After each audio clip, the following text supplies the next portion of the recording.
Perfeito, hein? Tá certinho aí? Tá dando para todo mundo ver? Perfeito. Perfeito, então vamos começar.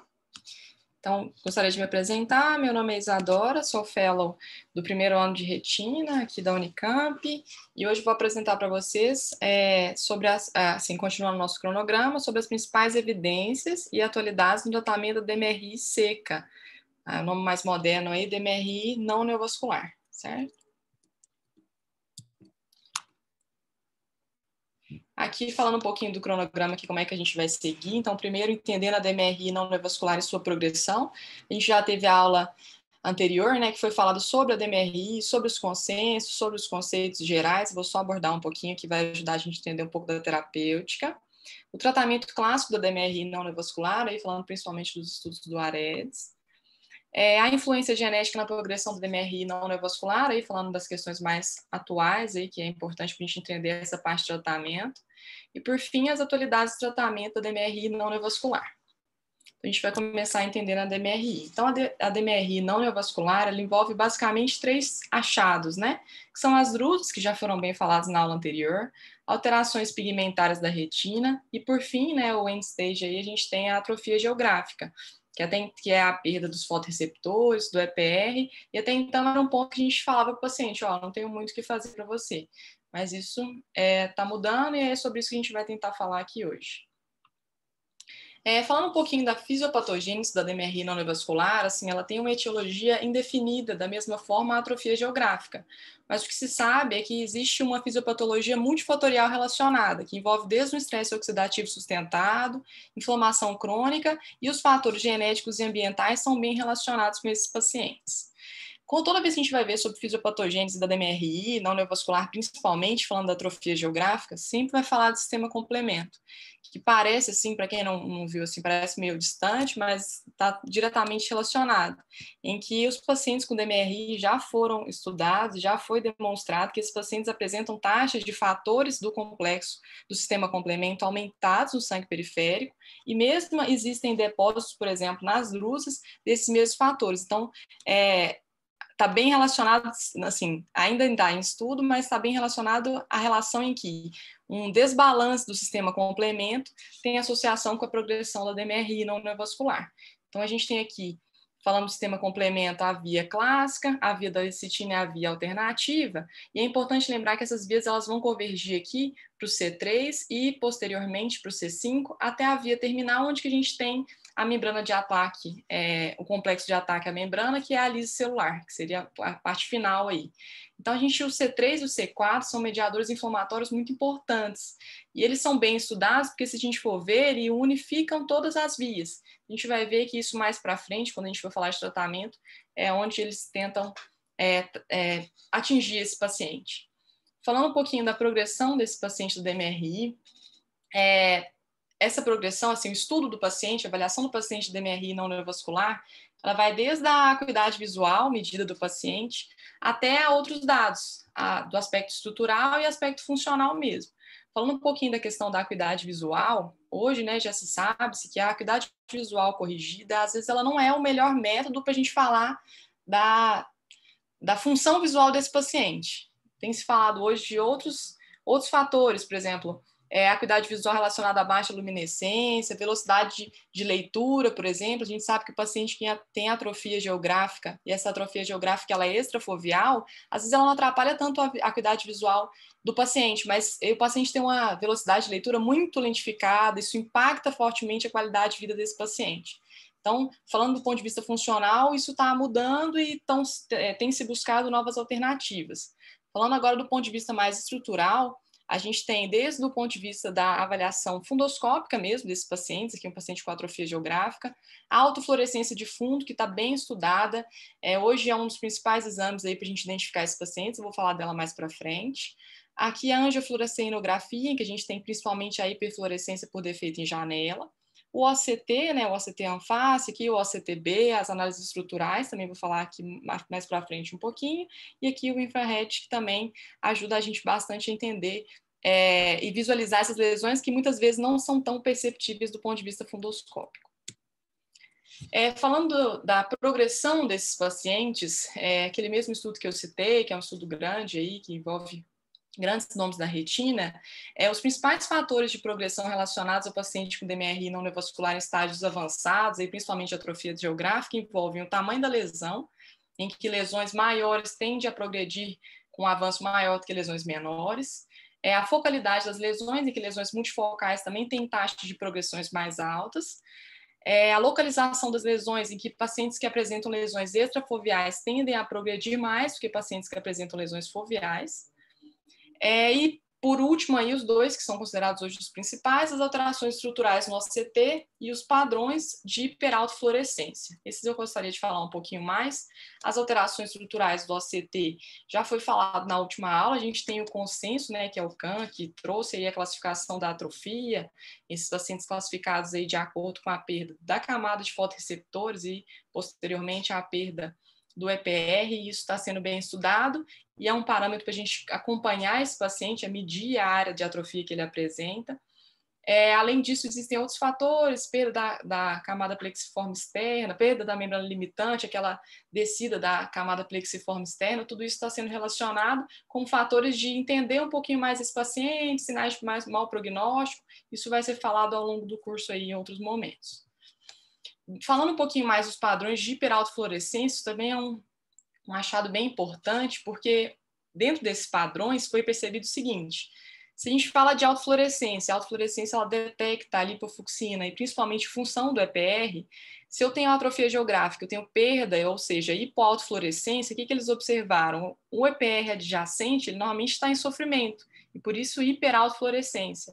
Mas o padrão de hiperautofluorescência tem sido associado com piora desses pacientes ou não. Então, aqui a gente tem a definição desses padrões, em que o paciente, quando ele não tem halo, quando ele tem um halo focal, um halo em PET ou placas, um halo em banda ou esse halo circular, um halo mais difuso, e aqui dentro desse halo difuso tem os de gotejamento, padrão reticular, padrão granulado difuso, padrão spots, entre outros. Isso é importante por causa disso aqui, ó. Já foi estudado em que os pacientes com atrofia geográfica, medindo o tamanho dessa atrofia geográfica, esses pacientes que não têm esse halo hiperalto, eles têm de uma progressão de 0,38 milímetros quadrados, enquanto pacientes que têm um padrão em banda, por exemplo, evoluem com 1,81 milímetros quadrados de aumento da área de atrofia por ano. Então, ou seja, esse padrão é muito importante e tem associado com fatores de piora. Para a gente entender um pouquinho do cenário, só para a gente introduzir um pouquinho a parte de tratamento, vamos começar a falar um pouquinho do tratamento clássico da DMRI. Então, antes de falar dos estudos do AREDS, né, que são os mais importantes aí, eu coloquei um slide aqui só para a gente não esquecer, de sempre lembrar o paciente das mudanças no estilo de vida. E as principais evidências relacionadas envolvem cessação de tabagismo, em que a gente sabe que o paciente fumante ele tem associação com pior prognóstico, assim, piora da DMRI, evitar consumo excessivo de álcool, lembrar que os estudos, a princípio, não correlacionaram o paciente que tem uso leve ou moderado de álcool, apenas uso excessivo. A perda de peso, em que a obesidade já foi relacionada com o aumento da piora desses pacientes, a gente entende, porque a gente está falando de doenças inflamatórias como um todo. E a dieta do Mediterrâneo, a princípio, como um fator protetor, em que alguns estudos, por exemplo, o iRisk, né, de 2018, que aponta que pacientes que faziam uso da dieta mediterrânea tinham menor risco de progressão da DMRI. Entrando agora no AREDS, que aí acho que o estudo clássico da aula, bem importante, acho que principalmente como a aula envolve os residentes, é um estudo que todo residente tem que saber e saber muito bem. E a gente vai entender um pouquinho deles aqui. Então, o AREDS, que é o Age-Related Eye Disease Study, é um estudo clínico randomizado, controlado e multicêntrico. Foi realizado, iniciou, né, o AREDS 1 em 1992 e o AREDS 2 em 2006, e, assim, antes da gente entender os estudos, o AREDS 1 e o AREDS 2, eu trouxe esse slide aqui, que é o slide de classificação. A gente tem que entender muito bem a classificação para a gente entender o que o estudo fez e quem que ele está mandando tratar. Porque se a gente começar a tratar todo mundo baseado no estudo, a gente não vai entender nada. Então, falando um pouquinho da classificação, a gente tem que os pacientes são divididos em categoria 1, ou seja, sem DMRI, que são aqueles pacientes que têm 5 a 15 drusas pequenas. Lembrar, assim, que o estudo também trouxe o que seriam as drusas pequenas, menos de 63 micras, e sem alteração pigmentar associada. Esses são pacientes que têm aquelas drusas que são drusas da senilidade, o fator de risco de progressão para DMRI avançada é de 0,5%, ou seja, bem baixo. Já o grupo 2 já envolve pacientes já com DMRI, uma DMRI precoce, em que o paciente apresenta drusas pequenas ou intermediárias, aí seria de 63 a 125 micras, ou anormalidades pigmentárias já associadas. Aumenta um pouquinho a taxa de progressão, paciente com risco de 1,3% em 5 anos, para as formas avançadas.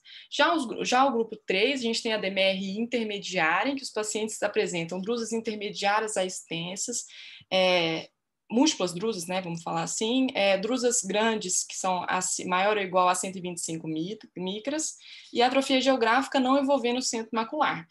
Aí a gente percebe um pulo aqui, um salto bem importante do risco de progressão, em que esses pacientes têm um risco de progressão de 18% para as formas avançadas em 5 anos. Então, bem mais importante esse risco. E o grupo 4, a DMRI avançada ou tardia, que são aqueles pacientes com a atrofia geográfica envolvendo o centro da mácula, neovascularização de coroide, ou perda visual a DMRI, secundária a DMRI, um olho com menor divisão de 20/32. Aí lembra que, assim, como já foi falado na aula anterior, hoje a gente usa mais o termo de neovascularização de mácula, mas como eu estou falando de estudos, eu vou trazer exatamente o termo que foi utilizado no estudo, tá? Falando desse quarto grupo, a gente está falando de uma taxa de progressão de DMRI avançada em 5 anos de 43%, ou seja, bem importante. O AREDS 1 é um estudo que avaliou pacientes inicialmente aí dentro da análise de 6,3 anos. Esse estudo ele progrediu, gerou um monte de report. Até hoje eles continuam fazendo relatórios dos resultados do AREDS. Eu vou até falar de um deles aí mais para frente, mas é um estudo muito importante. Avaliou os pacientes com DMRI e catarata relacionada à idade. A gente esquece um pouquinho, mas o estudo também avaliou a catarata. E para na nossa parte aqui de amostra, a gente teve 3.650 pacientes com DMRI. Foi feita coleta de dados a partir de fatores de risco, alterações na acuidade visual, a documentação fotográfica da mácula e cristalino, e além disso, a autoavaliação, que para o paciente também é importante. Aí o paciente evoluindo com piora, como que ele referiria isso? Isso é interessante também, a gente vai ver que os estudos mais modernos já trazem outras avaliações da análise multimodal, mas aqui inicialmente a gente está falando de documentação fotográfica mesmo. O AREDS 1, então, a formulação dele era de vitamina C, 500 miligramas, vitamina E, 400 unidades, beta-caroteno, 15 miligramas, zinco, 80 miligramas e o cobre, 2 miligramas. Isso aqui é um ponto importante, os carotenoides, né? A gente sabe que luteína e zeaxantina, que vão ser utilizados no AREDS 2, eles fazem parte da fisiologia natural do olho, só que eles não foram usados porque não estavam disponíveis comercialmente na época. Então, assim, já tinha a hipótese de que zeaxantina e luteína teriam benefício, mas não foram utilizados porque não estavam disponíveis. Os pacientes foram divididos em 4 grupos, em que a gente tinha o grupo placebo, o grupo envolvendo zinco, o grupo com antioxidantes, que são as vitaminas associadas ao zinco, e os antioxidantes isoladamente. Importante lembrar que durante o estudo saíram 3 ensaios clínicos bem importantes e que mudaram um pouco o curso do estudo, que foi o seguinte: em 1994, saiu um estudo relacionando 9.000 pacientes tabagistas do sexo masculino em uso de beta-caroteno com aumento da incidência de câncer de pulmão e de mortalidade, secundária a uma dose de 20 miligramas aí de beta-caroteno. Um outro estudo também foi publicado, mostrando em 1996, falando que esse risco não era bem definido, mas em 1996 saiu um estudo que foi um estudo bem importante, acabou que mudou o tratamento aí desses pacientes, que trouxe uma amostra de 14.254 homens, com a média de 4 anos de acompanhamento, em que 28% mais casos novos de casos de câncer de pulmão em pacientes usuários de beta-caroteno, ou seja, o beta-caroteno que estava sendo utilizado na fórmula foi associado com aumento de risco de câncer de pulmão para pacientes tabagistas. No estudo, 8% dos pacientes eram fumantes, e aí 28% desses pacientes optaram por parar a suplementação, e 32 pacientes foram transferidos para outros grupos de forma que não alterasse o mascaramento desses estudos. Então, o paciente não ficou sabendo, mas ele foi alterado de grupo. Em relação aos resultados aqui, trazendo aqui os resultados mais importantes, a gente tem uma redução do risco da evolução para as formas avançadas de DMRI, dos pacientes que fizeram suplementação de antioxidante e zinco, então os pacientes que fizeram a terapia associada, Com os estágios 3 e 4, a redução foi de 25% para a DMRI avançada, em termos fundoscópicos, né, anatômicos, e de 19% em relação à perda visual, aí menor a 15 letras. O uso isolado das medicações também teve benefício, mas foi um benefício menor, e aí o benefício estatisticamente significativo mais importante foi do uso associado. Importante lembrar que não houve benefício para suplementação no estágio leve da doença, e não teve benefício ou efeito prejudicial relacionado principalmente à progressão de catarata. Então, um dos objetivos do estudo, a princípio, não foi encontrado relação. O AREDS 2, já um estudo que envolveu 4.203 pacientes com alto risco para progressão para DMRI. Ele foi dividido em duas partes, primeira randomização e segunda randomização, a segunda com 3.036 pacientes. A gente vai falar aqui. O objetivo do estudo era principalmente avaliar. Agora, a luteína e a xantina já disponíveis no mercado, e aí, essas medicações, elas podem ser utilizadas? Elas são melhores do que o beta-caroteno, já que o beta-caroteno tem associação com risco de câncer de pulmão, se a gente fizer isso? Então, primeira coisa, a luteína e a xantina tem resposta, e aí também quiseram avaliar os ácidos graxos poliinsaturados de cadeia longa no risco, né, assim, na redução do risco de DMRI avançada. Além disso, o estudo também, como um objetivo secundário, avaliou a redução do zinco e a unção do beta-caroteno na fórmula original do AREDS 1, devido a eventos adversos. Aqui a formulação do novo AREDS, né, o AREDS 2, em que a gente tem vitamina C, 500 mg, vitamina E, 400 unidades, igual, né, luteína, 10 mg, zeaxantina de 2, os ácidos graxos de cadeia longa, zinco, 80 mg e cobre, 2 mg. Aqui eu coloquei a fórmula, que é a fórmula do medicamento disponível nos Estados Unidos. Aqui no Brasil a gente não tem um medicamento único, mas lá é um medicamento só.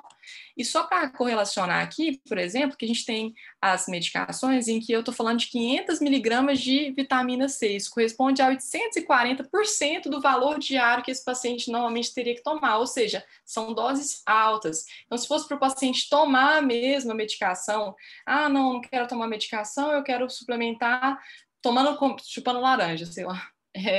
O número necessário de laranjas para chegar nessa quantidade seriam 8 por dia. De zinco seriam 12 xícaras de arroz por dia, ou seja, é necessário uma suplementação externa. O paciente não consegue ingerir tudo isso, né? Só para a gente correlacionar com, assim, do ponto de vista prático mesmo. Na primeira randomização, os pacientes foram divididos em 3 grupos: grupo placebo, grupo luteína e zeaxantina, grupo dos ácidos graxos de cadeia longa e o grupo da associação de luteína, zeaxantina e os ácidos graxos de cadeia longa. Na segunda randomização, a gente teve a formulação do AREDS 1, no segundo grupo, AREDS 1 sem beta-caroteno, terceiro grupo, AREDS 1 com zinco reduzido, e o quarto grupo, sem beta-caroteno e com zinco reduzido.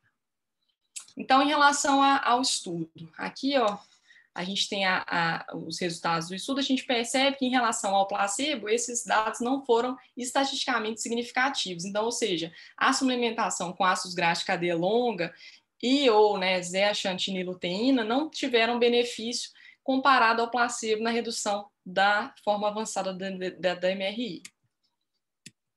Aqui, só uma parte importante, que o estudo mostrou que o AREDS com luteína e zeaxantina sem beta-caroteno apresentou benefício, né? Então, diferente um pouquinho do AREDS 1, ele mostrou benefício e um benefício maior do que o AREDS 1. Então, se eu tirar a beta-caroteno e colocar a zeaxantina e luteína, é bom para o paciente, ou seja, na verdade é melhor ainda para esse paciente. Então, os resultados. Não teve diferença na redução da dose do zinco para 25 mg, então entre 80 e 25 mg isso não mudou estatisticamente. Não teve diferença na eliminação do beta-caroteno da formulação original, então foi retirado. Aumento do risco relativo de câncer de pulmão em pacientes que usaram beta-caroteno, mas esse risco não foi relacionado a zeaxantina e luteína. E redução na absorção de zeaxantina e luteína quando combinado com o paciente que já usava beta-caroteno. Então, por exemplo, até no estudo, quando a gente vai ler o estudo, eles consideraram até assim, o paciente já usava algum tipo de multivitamínico, o paciente usava um Centrum da vida e entrou para o estudo. Todas as dosagens do tudo que ele usava foi reportado, e isso foi importante para a gente saber se teria alguma interferência. E o que foi visto foi que o paciente que se usava beta-caroteno, ele compete com a zeaxantina e luteína. Então, o efeito da zeaxantina e luteína acaba sendo menor, porque a absorção acaba sendo menor. Aqui, então, em resumo, o que eu trouxe? Aqui uma pesquisa rápida feita ontem, só para a gente ter noção, existem, na literatura, fala de mais de 22 multivitamínicos no mercado para olho. Se você colocar assim, medicações vitamínicas para tratar olho, parece um monte. Aqui eu coloquei algumas e coloquei os valores. Para falar o seguinte, nenhuma das formulações, elas tiveram associações que mostraram que elas são importantes. Então, a gente vai passar uma coisa que não tem evidência para o paciente e tem um custo muito alto. Então, a gente coloquei esse slide aqui mais para servir de atenção para a gente lembrar isso. E lembrar que o Aredes 2, aí, no Brasil, a gente não tem uma formulação única, a gente tem que prescrever as duas medicações, e é uma medicação de custo alto e não está indicada para todo paciente. A gente está falando de paciente com DMRI intermediária e avançada para ter indicação. Então, a gente falou um pouquinho do tratamento clássico. Uma parte muito importante que eu achei aqui bem interessante, vou falar um pouquinho da influência da genética na progressão da DMRI, porque isso está bem relacionado com a questão do tratamento. Se tiver, quem quiser comentando, falando alguma coisa, vocês podem me interromper, tá? Que eu vou falando aí, não tem problema. Seguindo, então, a parte da influência genética na progressão do DMRI, os principais genes relacionados é o gene CFH e o ARMS2. Isso é bem estudado, hoje tem vários estudos falando disso, e é bem interessante. Esse estudo aqui, de 2018, ele mostra a associação do ARMS2 e ele mostrou que o polimorfismo, o que significa? Pacientes que têm um polimorfismo de CFH, ou seja, tem essa alteração genética, esses pacientes eles alteram o papel da inativação do zinco na cascata do complemento, ou seja, o zinco ele tem uma função de inibir um pouco aquela cascata de complemento e, com isso, melhorar o ponto de vista inflamatório e segurar um pouco a progressão do DMRI. Só que se o paciente tem esse polimorfismo, esse zinco ele não ativa prontamente ele não consegue funcionar direito, vamos falar assim. Então, ou seja, se eu tenho um paciente que tem esse polimorfismo, o zinco para ele não tem um papel tão importante. Esse outro estudo aqui, dos mesmos, praticamente o mesmo grupo, mostra uma associação parecida. Ele compara que os indivíduos que não têm polimorfismo não têm alelos, nenhum alelo, nem de CFH, nem de ARMS2. E aqui, indivíduos que têm 2 alelos de CFH e 2 alelos de ARMS2. Enfim, o que ele está mostrando aqui? Se vocês forem ver, não sei se está muito pequeno, mas de verdinho é o zinco, roxo, zinco associado a antioxidante, de vermelho, um antioxidante puro, e de azul, o efeito placebo. A gente observa que o paciente com CFH, olha aqui, esses pacientes, o zinco lá na frente não está associado a uma progressão diferente, na verdade não muda muita coisa, enquanto o antioxidante melhora. Então, para esses pacientes que têm 1 ou 2 alelos de CFH, é recomendado hoje, a partir desse estudo, usar somente antioxidante. O zinco parece até ter um efeito deletério, aumenta a progressão nesses pacientes para DMRI avançada. Já quando a gente fala de ARMS2, se o paciente tem 1 ou 2 alelos, a gente observa exatamente o efeito contrário.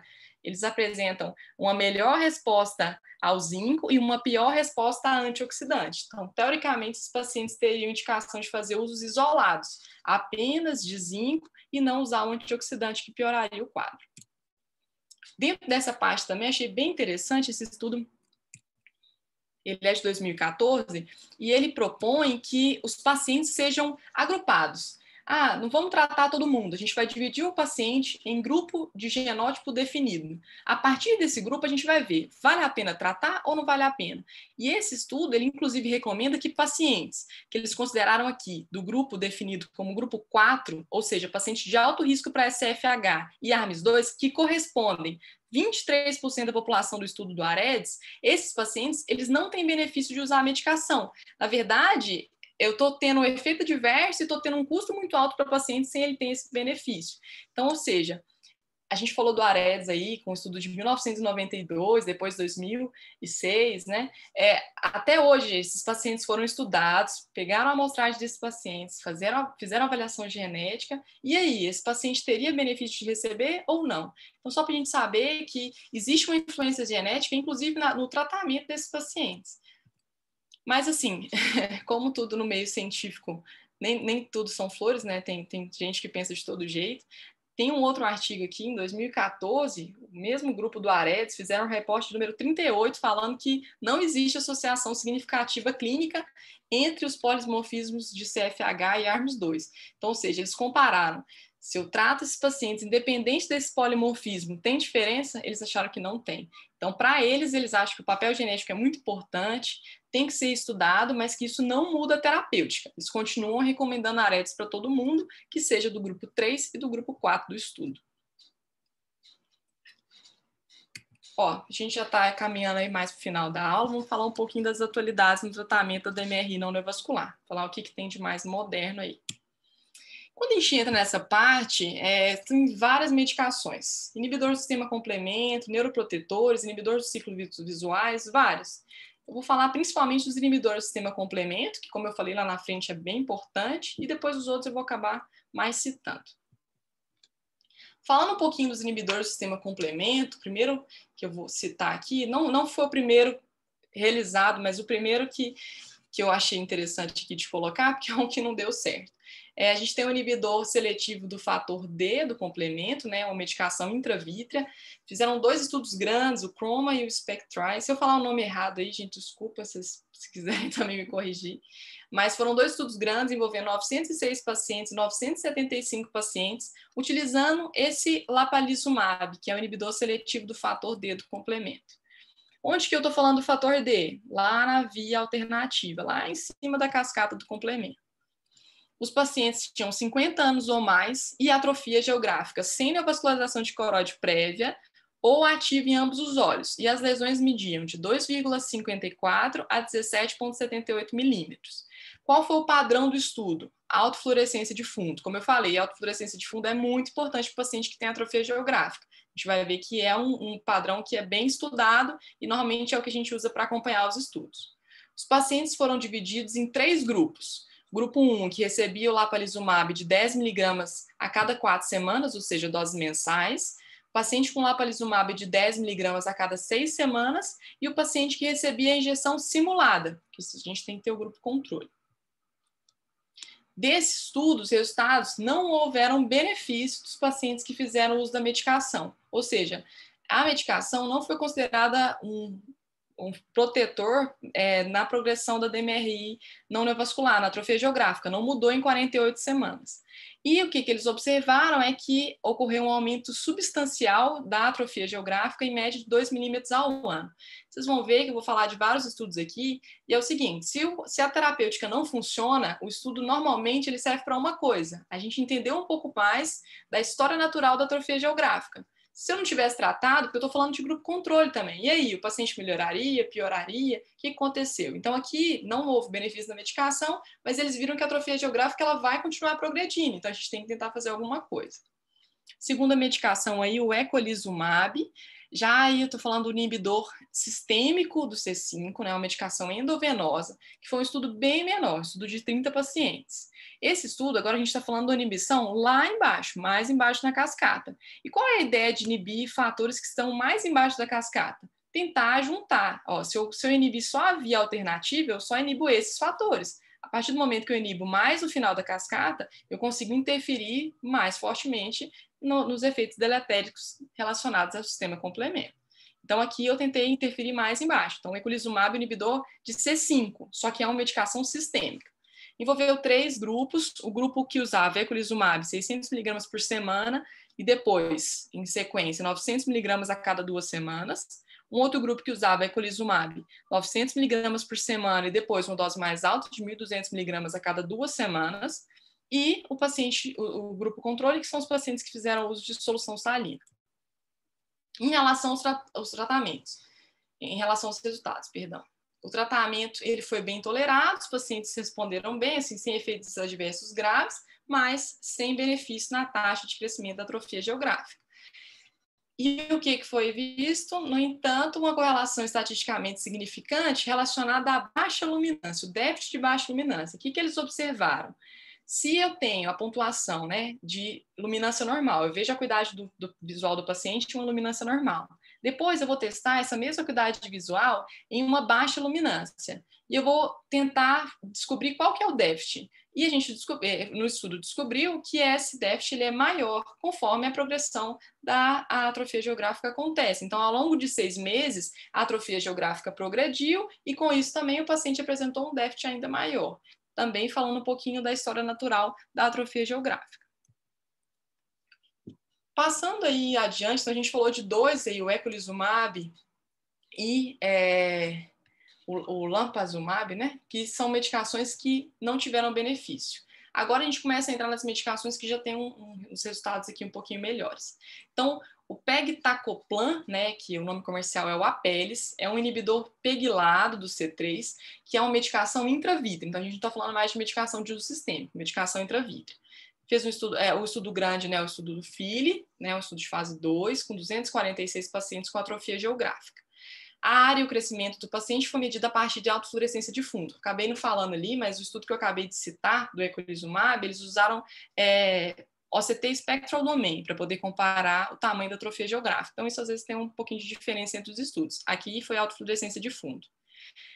Falando das medicações, o paciente foi dividido em 4 grupos, em que o paciente tomava vou falar Apellis, que é um pouco mais fácil, tá, gente? Então, o paciente que usou Apellis mensal por 12 meses, os pacientes que usaram Apellis de 15 miligramas a cada 2 meses por 12 meses, e os pacientes do controle, que fizeram injeção simulada a cada 12 meses e injeção mensal a cada mês ao longo de 12 meses, né? Aqui, só correlacionando, a gente está falando agora da inibição do C3, ou seja, uma inibição mais alta aqui, ó. Uma inibição que a gente tem aqui o fator H e parece que o C3 é um mediador inflamatório bem importante. Então, eles tentaram aqui convergir as vias e inibir agora o C3. Em relação aos resultados. Em relação ao tratamento, a taxa de crescimento da atrofia geográfica ela foi menor nos pacientes que fizeram o tratamento. Os pacientes que trataram mensal, essa taxa foi de redução de 29%, e dos pacientes que administraram a cada 2 meses foi de 20%, ou seja, foi maior, então, dos pacientes que fizeram a injeção a cada 2 meses. Esse efeito da medicação também foi maior no segundo semestre de observação. Então, ou seja, parece que a medicação tem efeito, só que parece que ela demora um tempinho para fazer efeito. Então, no segundo semestre, na análise pós-hoc, os resultados foram melhores. É importante falar que a gente está falando de medicação intravítrea, que no estudo 2 casos de endoftalmite com cultura positiva e um com cultura negativa foram vistos. Então, tiveram aí os casos de endoftalmite, isso é importante. E aí a gente entra num ponto bem interessante, até meio controverso. Os pacientes que estavam sendo tratados no estudo, aconteceu uma maior incidência de neovascularização de coroide. 18 dos pacientes, né, 18 de 86 pacientes tiveram neovascularização de coroide no grupo mensal e 7 de 79 olhos, né, tiveram neovascularização de coroide nas injeções a cada 2 meses. E aí veio a hipótese, por que o paciente, se eu estou inibindo o sistema complemento, ele está evoluindo com um efeito adverso, ou seja, está ativando e fazendo DMRI exudativa agora. Ainda não se sabe ao certo. O que parece é que esses pacientes, como eles estão acostumados a receber essa ativação do sistema complemento, evoluindo com estresse oxidativo importante, quando eles deixam de receber isso, parece que a coroide próxima ali, que ainda está viável, recebe um estímulo para a produção de vasos, só que são vasos mal formados e isso geraria exudação. Ou seja, tudo ainda no campo da especulação, mas é importante lembrar, os pacientes que fizeram uso da medicação evoluíram com neovascularização macular. Isso é importante. No estudo, até eles falam que o estudo de fase 3 seria avaliado se interromperia a medicação ou se continuaria com a medicação e trataria esses pacientes com antiangiogênico. Então, isso não está muito bem definido. Indo para a última medicação aí dos inibidores do sistema complemento, a gente tem o Avacincaptad Pegol, que é o Zimura, que é um inibidor do C5. Ele inibe a clivagem independente da via. Vamos lembrar que o C5 está lá embaixo na cascata, então ele está ali na via terminal, então isso é bem interessante, pensando do ponto de vista de tentar atuar mais. Só que, ao mesmo tempo, ele não interfere na via do C3. Então, se o C3 é um mediador importante, sua inibição às vezes leva como efeito adverso a neovascularização de mácula, se a gente não inibir ele, o que isso acontece? Então, é basicamente esse o raciocínio. O estudo envolveu 286 pacientes, foi dividido em duas partes. Na primeira parte, os pacientes foram divididos em 3 grupos. Um grupo que recebeu a medicação Zimura 1 mg mensal, um grupo que recebeu 2 mg mensais e um grupo que foi o das injeções simuladas. Na segunda parte do estudo, eles decidiram testar se os pacientes receberam o Zimura de 4 mg. Só que o Zimura é uma medicação com viscosidade muito alta, então ele não pode ser utilizado numa administração de uma injeção só. Então precisa de 2 injeções. Então os pacientes receberam 2 injeções de Zimura de 2 mg para chegar nos 4 mg. Só que com isso, para a gente manter o mascaramento do estudo, os outros pacientes também receberam 2 injeções. Uma de Zimura e uma injeção simulada, e o do grupo controle, 2 injeções simuladas. Até isso, assim, houve uma crítica, assim, eu vi alguns artigos criticando, porque a gente está falando de um ponto de vista até meio invasivo, né? Injeção intravítrea, e a gente está falando de injeção intravítrea simulada para poder tratar esses pacientes. Enfim. Falando um pouquinho dos resultados, os resultados foram positivos, houve redução da taxa de crescimento da atrofia geográfica no desfecho primário, né, com 12 meses, e essa taxa foi de 27,8% nos pacientes que fizeram a injeção com 2 miligramas e 27,4% nos pacientes que usaram 4 miligramas, ou seja, 2 miligramas já é o suficiente, não vai precisar de 2 injeções. Aqui, ó, é o gráficozinho que mostra bem, em que essa linha tracejada seria da injeção simulada, e aqui embaixo a medicação, 2 miligramas e 4 miligramas. Nesse estudo, não houve nenhum caso de endoftalmite. Em relação à neovascularização de coroide, a taxa foi menor do que a encontrada na inibição do C3.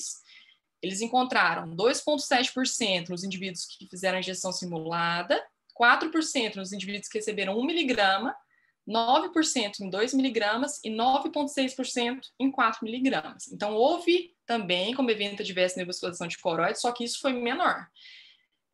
Aqui também, outra coisa que houve como uma hipótese, né, para o estudo foi, então se evoluiu com menos neovascularização de coroide, a princípio, preservar um pouco da atividade do C3 parece ser positivo. Então, parece que é mais ou menos por esse caminho, é um pouco melhor. Então, ainda no campo da especulação, eles estão em estudo de fase 3, ainda não foram publicados os resultados, mas parece que é mais ou menos por aí.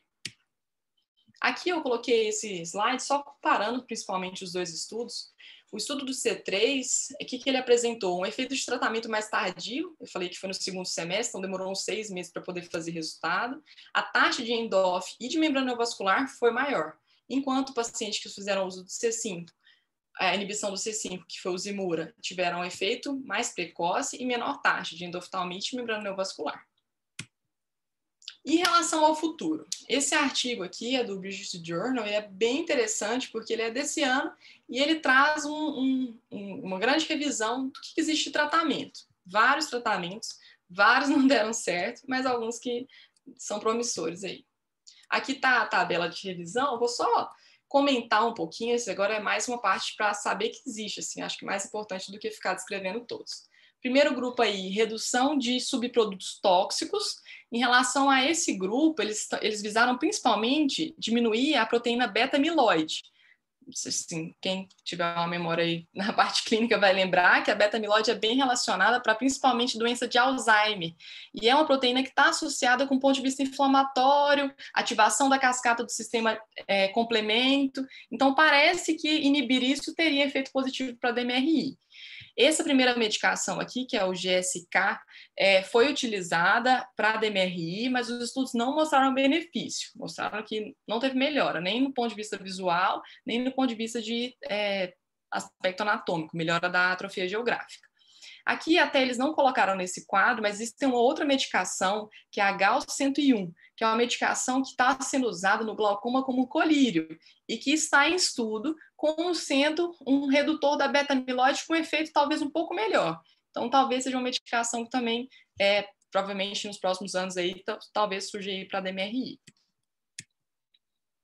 O segundo grupo, a gente tem os moduladores do ciclo visual. Esse primeiro aí, o ACU 4429, é o Emuzustat, é uma medicação que inibe o RPE65, que agora está bem alta aí, falando das estrofias, né, o Luxturna, e foi utilizado para DMRI, mas a princípio sem evidência de melhor, assim, sem redução na taxa de atrofia geográfica. Esses outros dois aqui que são derivados da vitamina A, um é derivado sintético, né, esse fenretinide, e o ALK001 é a forma modificada da vitamina A. A princípio, esse segundo não teve um efeito positivo, a medicação de uso via oral, e esse ALK001, um grande estudo, né, que é o estudo SAGA, ainda não foi concluído, mas estão tentando para um estudo de fase 3 para tentar resultado relacionado à DMRI. Continuando aqui essa parte dos grupos, a gente tem também a hipótese da neuroproteção, em que se a gente fizer neuroproteção com esses pacientes, diminui a apoptose, interrompe a progressão da atrofia geográfica, esses pacientes vão evoluir com melhora. A gente tem aí duas medicações principais, que é o fator de crescimento neurotrófico ciliar, que a princípio foi uma medicação segura, mas que nos estudos não mostraram benefício para DMRI, e o tartarato de brimonidina, que é um agonista alfa-2 adrenérgico, que a gente usa muito, né? Está acostumado a ver ele no glaucoma, e que esse efeito neuroprotetor já foi relacionado lá, os pacientes com neuropatia óptica glaucomatosa. O tartarato de brimonidina, já existe a formulação dele em implante de liberação lenta, semelhante ao Ozurdex. E para esses pacientes parece haver benefício o tartarato de brimonidina para controle da progressão da atrofia geográfica. Só que, assim, o estudo de fase 2 foi interrompido, porque os pacientes do estudo, inscritos para o estudo, tiveram uma taxa de progressão da atrofia geográfica menor do que a população esperada. Então, eles interromperam o estudo de fase 2. Então, esse segundo estudo ainda está em análise, mas parece que é uma medicação que teria benefício aí. Falando um pouquinho de terapia genética, aí de coisa mais moderna ainda, as duas terapias aqui citadas, elas envolvem principalmente tentar modificar aquele MAC, que é o finalzinho da cascata do sistema complemento, ou seja, tentar inibir a lise celular. E, a princípio, estudos muito iniciais, feitos com camundongo, esse GT005 parece ter um benefício, foi colocado um implante subretiniano, e assim, ainda muito inicial, mas a princípio talvez teria benefício para DMRI não neovascular nos casos de atrofia geográfica. As terapias, principalmente com célula-tronco, aí tem várias, desde medicação, aí esse Palocorcel, que é um microcatéter. Isso aí é um microcatéter utilizado, se precisa de uma cirurgia de retina para colocar isso subretiniano. No estudo, a princípio, parece que tem um benefício, mas os riscos, a princípio, têm sido se discutido porque se compensariam o benefício. Então, no estudo, tiveram pacientes evoluindo com descolamento de retina, com perfuração ocular. Então, ainda não se sabe se é mais vantagem fazer a medicação ou não. E aqui, esses outros dois, esse segundo e o terceiro, são medicações que envolvem principalmente transplante de EPR, com células embrionárias humanas, que a princípio também teriam um benefício, ainda muito inicial, né? Aqui tem também os moduladores da resposta mitocondrial. O Elamipride é de uso subcutâneo, que a princípio foi tentado para melhora dos pacientes, um estudo que foi o RECLAIM, usou a medicação, a princípio sem melhora do ponto de vista da atrofia geográfica na progressão, mas aparente melhora do ponto de vista da acuidade visual melhor corrigida e da acuidade visual de baixa luminância. Então, talvez tenha um benefício aí. E, por fim, a terapia de laser nanosegundo foi utilizada para reduzir pacientes com drusa e aumento da espessura da membrana de Bru, tentando manter um pouco da estrutura da retina, se seria benéfico para paciente com atrofia geográfica. Os estudos mostraram que, a princípio, não teve benefício. Esse estudo aí, conforme eu falei anteriormente, os que não têm resposta terapêutica positiva, eles são importantes para a gente entender um pouquinho mais da história patológica. E esse estudo, ele correlacionou os depósitos drusenoides subretinianos com piora da evolução da atrofia geográfica. Então, ele serviu assim para isso, para mostrar que parece que os pacientes que têm depósitos drusenoides subretinianos, mesmo evoluem com pior prognóstico no sentido da atrofia geográfica. Mas a medicação em si não tem benefício. Então, a gente falou de um monte de medicação e eu queria deixar só um resumão. Esse slide é só para falar sobre o que é a aula.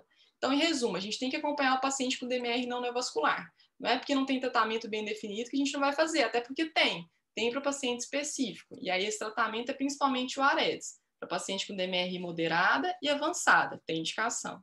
As outras ainda muito no campo dos estudos e dos ensaios. Existem perspectivas futuras relacionadas, principalmente os inibidores do sistema complemento, né, para os pacientes com atrofia geográfica, e aparentemente parece que vai ser positivo. E outras terapêuticas ainda estão em estudo, infelizmente muitas, muito falhas e sem a resposta esperada. Muito obrigada, e foi isso.